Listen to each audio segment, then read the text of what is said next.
The stars. We wonder indeed what they are. Within our view each night, yet seemingly forever beyond our grasp. As recently as the last century, we assumed that because the stars are so distant, we could never truly know anything about them beyond their silent twinkling in the night sky. Not what they are, how large, nor even how far away. Astronomy is different from all of the other sciences because astronomy is entirely observational. The chemist can go into his laboratory and experiment on his chemicals. The physicist can build an apparatus and change it and test it. But the astronomer can't go out among the stars and kick a star to see what happens. We can only gather information by looking. Any information we have about distances to objects in the universe are built on a firm foundation of knowing how close the nearest stars are. To do any kind of astronomy at all, you have to do intercomparisons of objects, and the only meaningful way you can do that is if you know how far away they are. The furthest star is so far away that we can't even see that it's spherical in size. It could be cubical, or it could be a pyramid, or it could have advertising written on the side. All stars look like unresolvable specks of light. So little to go on. Tiny points of light at unimaginable distances. Yet, by learning to precisely measure these heavenly glimmers, we've unlocked the secret of how stars work.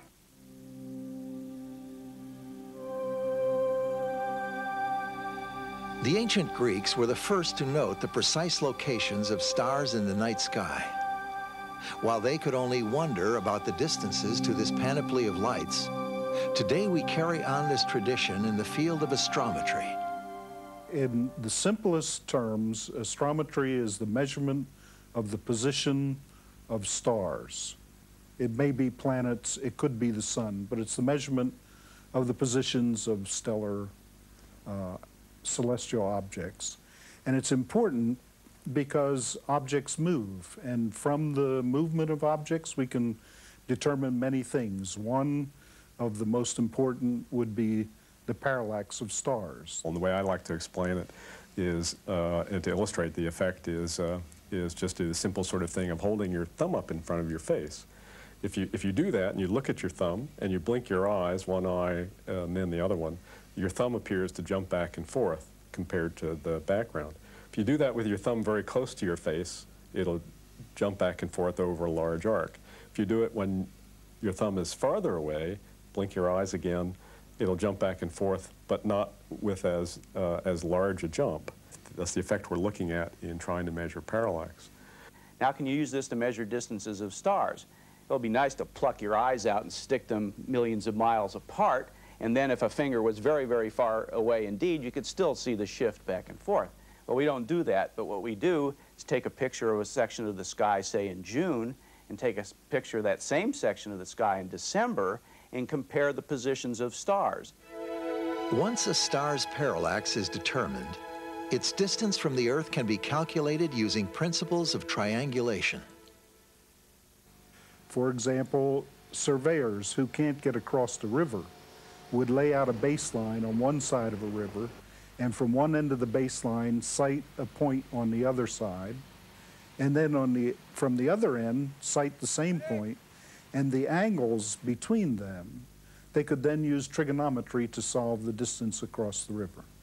It's sort of equivalent to blinking one eye and then the other eye, and then the star that we're interested in that's nearby, sort of like your thumb, will jump back and forth compared to the distant background.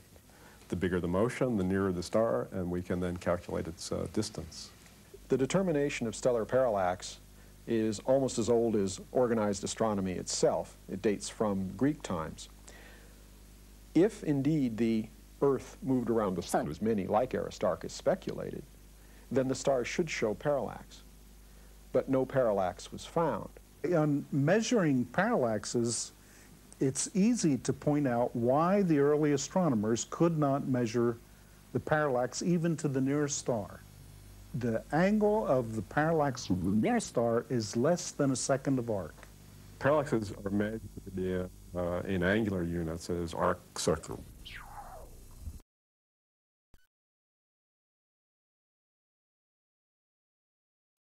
Large. The nearest one Proxima Centauri is about 3/4 of an arcsecond, and everything else is smaller. Stellar parallaxes were finally found when astronomical technique had become refined enough to measure very, very precisely the positions of stars. And in fact, in the early 19th century, in the 1830s, 3 techniques independently were brought to bear to determine parallaxes of 3 different stars by 3 different astronomers. They measured by standard clock and eye techniques. Laborious, hard-going work. Probably 20 parallaxes were known up until the 1900s, when astronomers introduced photographic plates and measurements. Then, with the introduction of photographic measurements, we could measure smaller displacements and therefore many more parallaxes. In this century, astronomers have continued their observations with ever more sophisticated technology. 10, 9, 8, 7, 6, 5, 4, 3, 2, We have a beautiful shot of those Viking engines. In the late 1980s, the European Space Agency launched its Hipparcos satellite to make the most precise stellar measurements to date, far above the Earth's turbulent atmosphere. Over a period of several years, Hipparcos gathered data on the positions, distances, and velocities of more than 100,000 stars. Other researchers are now building upon Hipparcos's data. We have another study that we're doing with the Hubble Space Telescope, and this is an attempt to tie one particular data set to another particular data set. And the one data set is the wonderful astrometry being done by the Hipparcos satellite. Now the problem is they need to nail that reference system down. And the only way you can do that is by relating the stars. All of these stars that they're studying are stars in our galaxy, and we live in a rotating galaxy. So there's some motion of the entire sky, in a sense. Hubble Space Telescope's use in astrometry works this way. The telescope has 3 fine guidance sensors. 2 of these fine guidance sensors are used to hold the telescope in place. When we move Hubble Space Telescope around from target to target, in order to keep it locked on a target, we use 2 stars. So while we hold the telescope with 2 of these fine guidance sensors, the third is able to walk through a certain field of view, measuring positions of stars. So we'll measure stars that Hipparcos has measured, and we'll measure quasi-stellar objects at the same time, and we'll link those 2 systems together. And basically it puts a brake on the rotation of this wonderful reference frame that Hipparcos is coming up with. Measuring the distances to stars continues as one of astrometry's key tasks. Through astrometry, we now realize that even the nearest stars are several 100,000 times farther than the sun. This revelation was a vital link in our understanding of these celestial specks of light.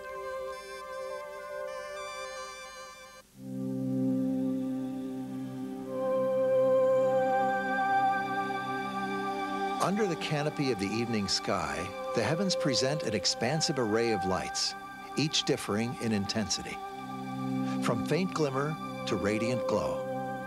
These differences in brightness held our next clue to understanding the stars.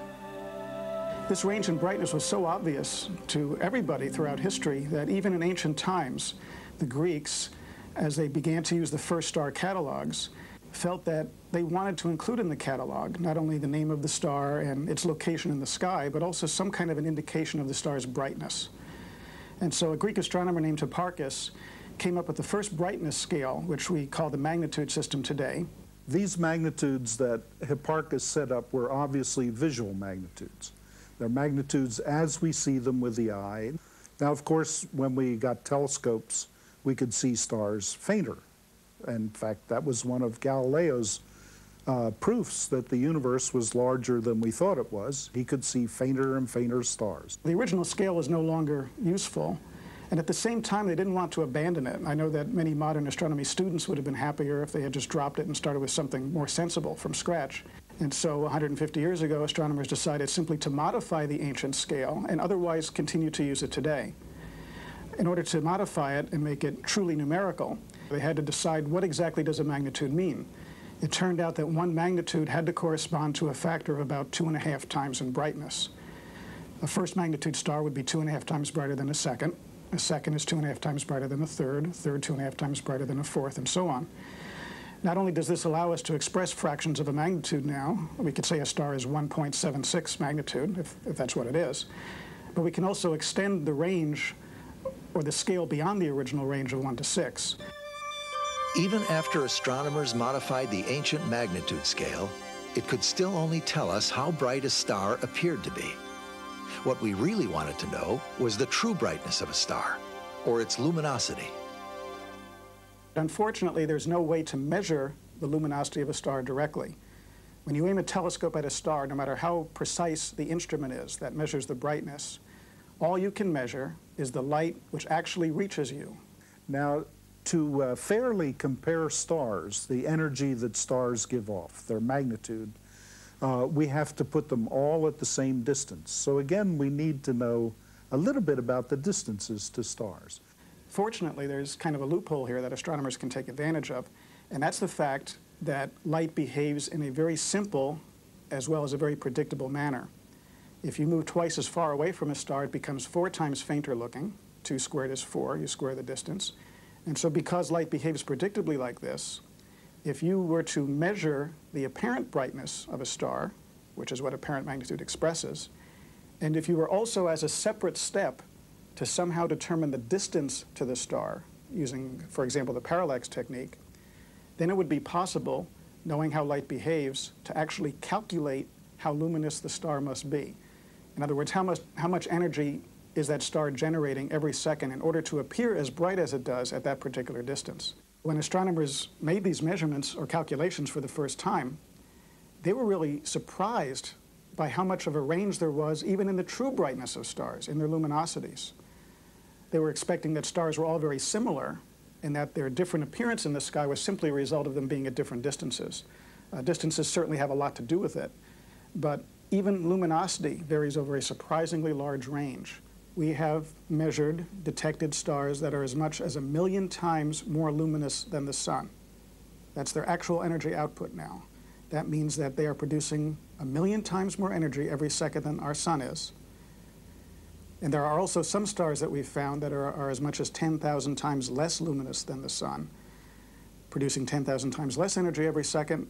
And this is a fact that we have to accept. That is, any theory that we put forth to explain how stars work has to be able to account for this tremendous range in energy output. By comparing such properties as distance and luminosity, we had for the first time clear scientific evidence that the sun is just a very close star. But we had yet to learn why there were such great differences between these distant suns.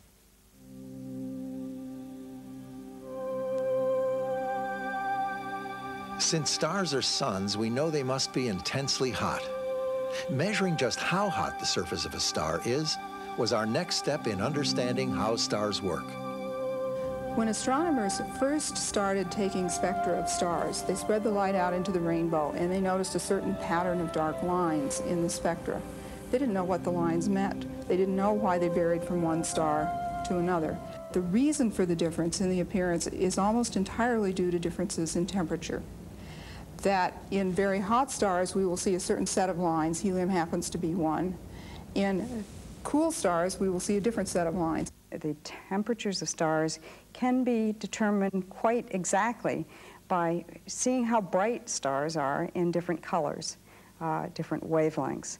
So, for example, I could put a filter in front of my telescope which allowed me to observe only the blue light, and then another one that allowed me to observe only the yellow light, and a third that allowed me to observe only the red light. And just by intercomparing those 3 colors, I would be able to, in a quite straightforward way, determine the star's temperature. It's clear then that the colors have something to do with temperature.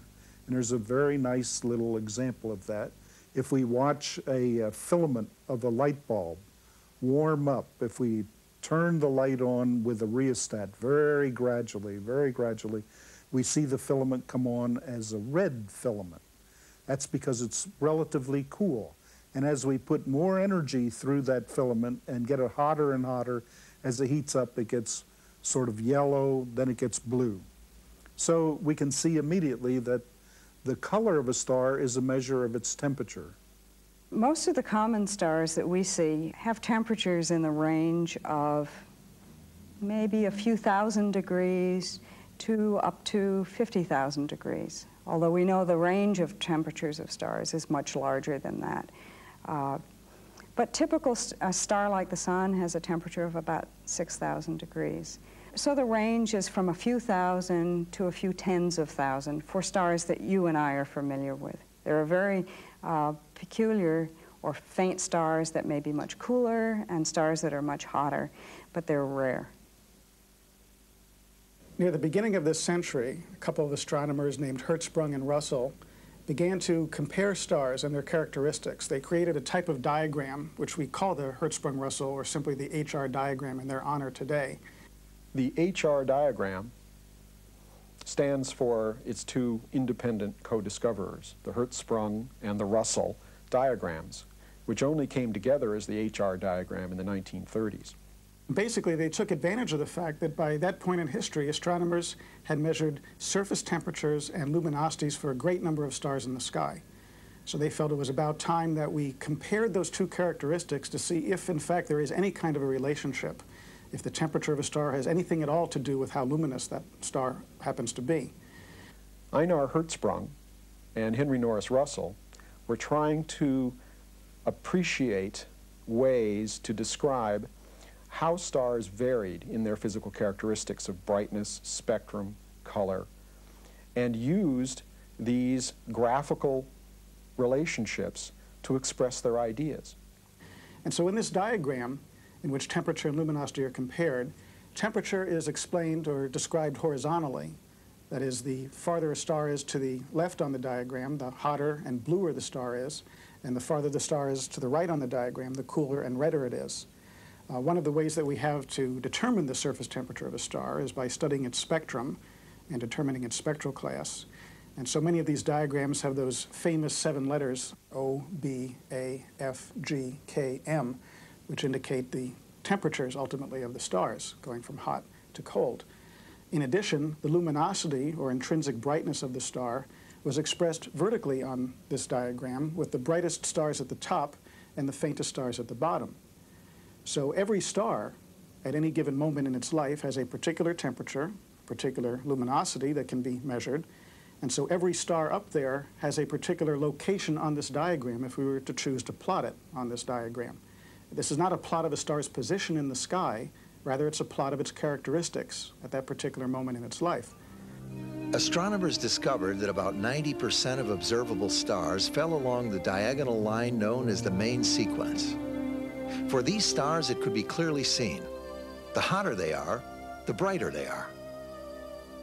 There were, however, some stars that appeared at first to be an exception. There were some stars in the upper right part of the diagram which managed to be extremely bright despite the fact that they were cool and reddish in temperature. Off the main sequence, astronomers discovered that these were giant and supergiant stars, cool stars made bright by their tremendous size. They also discovered white dwarfs, intensely hot yet faint because of their tiny size. Closer yet to understanding stars, the HR diagram showed us that a star's temperature and luminosity are directly related.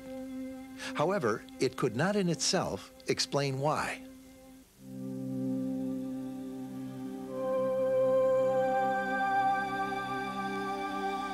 To solve the final mystery of why stars vary so much in brightness and temperature, we needed to actually measure their diameters and masses. For that, we looked to binary stars. Just before the discovery of parallax, astronomers studying pairs of stars, stars that appeared to be close to each other, just by chance, found that one star was moving around its bright neighbor star. The astronomers realized immediately, this was William Herschel, realized immediately that this was a manifestation of Isaac Newton's laws of motion, that the second star was tumbling around the first just as the Earth falls around the sun. And once we can determine where the center of mass is and what the distance is to that center of mass, we can determine all the orbital parameters and the masses of those stars. It turns out that if you have two stars going around each other, and you know how far apart they are, and you can measure how fast they're moving, basically how long it takes to complete one orbit, well, the faster the stars are moving at any given distance, the more gravity there has to be in order to keep them in orbit, to keep them from flying off into space. But the more gravity there is, the more mass there must be as well. Well, the first binary stars are visual ones in which a person looked through a telescope and saw two stars there. And if they happen to be relatively close to the solar system, and they were patient enough, then from year to year they saw the positions of these two stars change. And eventually, if they watched them, then they could detect that the periods are 10 years or 100 years or something like that. We can measure how long it takes to complete one orbit. We can compare that to the law of gravity and calculate the masses involved, as long as we understand that it's the total mass, the mass of the two stars combined, that we're actually measuring here. If we want to go one step further and decide how much mass goes with one star and how much goes with the other, we have to remember that the two stars are orbiting around a common center of mass. That's the point that stays still while the two stars go around it. And that center of mass is proportionately closer to the more massive star. If one star is 3 times more massive than the other, the center of mass is 3 times closer to it. Very often the two stars will be so far away that through a large telescope they look like a single spot of light. But if you look at the spectrum, you'll see that the absorption lines in the spectrum move back and forth. If you measure their wavelength on one night, it will not be the same as the wavelength on another night. What causes that is the Doppler shift. As one star rotates around another, it'll alternately be coming towards you or moving away from you. When it comes towards you, the spectrum is shifted towards the blue end of the spectrum, and when it moves away from you, the spectrum is shifted towards the red end of the spectrum, so that you see a regular change in the wavelengths of the spectral lines. And that's the key to the presence of a binary star. Among the binary stars in the sky are stars where the plane of their orbit is in the same plane as our line of sight, so that one star passes in front of the other. These are called eclipsing binary stars. We have, let's say, a large star and a small star. We can imagine that the light of the two stars comes along constant, then there's a little eclipse, and then it goes along constant, then there's a big eclipse, and then and this goes on periodically. The very fact that an eclipse is occurring means that we know we're looking at it from the side. We know the inclination. We know that the Doppler motion is exactly the same as the real motion. In that case, only in that case, we can determine the actual masses involved. But eclipsing binaries told us more than just the masses of the two stars. They also told us their actual sizes. Now, with our spectrograph, we can determine how fast a star is moving. So we know in any units like miles per second or kilometers per second, how fast the star is moving in its orbit. As a star eclipses the other one, we see the light from both of them, and then suddenly there's a dip in light as one covers up the other one. And there's a diminished amount of light until this eclipse passes, and then we go back to the original amount of light. The width of the eclipse, the time it takes for the eclipse to occur, multiplied by the speed, will tell us the dimensions involved, the diameter of the star. Once we began to measure the masses and diameters of stars using various types of binary star systems, we began to become aware of the range of possible values for these characteristics of stars. For mass, for example, stars have been seen as low as 1/10 the mass of the sun. And there are other stars which are perhaps 50 times more massive than the sun. Diameters turned out to have an even bigger range. We know of some stars 1,000 times larger than the sun, the so-called giant stars. If you put one of these where the sun is, it would engulf all the planets out to Saturn, swallowing up most of the solar system. And then there are some stars which are as little as 100 times smaller than the sun in diameter. This is about the size of the Earth. After measuring the masses of stars, naturally one wants to play around to see if there's any correlation with some other parameter that goes with the stars. And so it's natural to plot the masses of stars, let's say, against their color, against their brightness. And astronomers noticed that if they plotted the mass of star against its brightness, there was a almost linear relation. And this holds for stars that we call main sequence stars, the ordinary run of stars. The mass-luminosity relation is really the key to understanding how stars work. If you understand how that works, then stars are very simple beasts. The mass-luminosity relation is an observational fact. We observe that massive stars, stars that contain a lot of matter, produce a lot of energy, and we say they're luminous. We observe that stars that have little mass have low luminosities. So there's a relationship between the mass of a star and its luminosity. That's an observational fact. So at last, the calculations and observations converged on this single relationship. The more massive a star is, the more brightly it shines. In attempting to explain this most fundamental relationship, we would build all future understanding of how stars work, why some outshine others, and how they're born, live, and eventually die.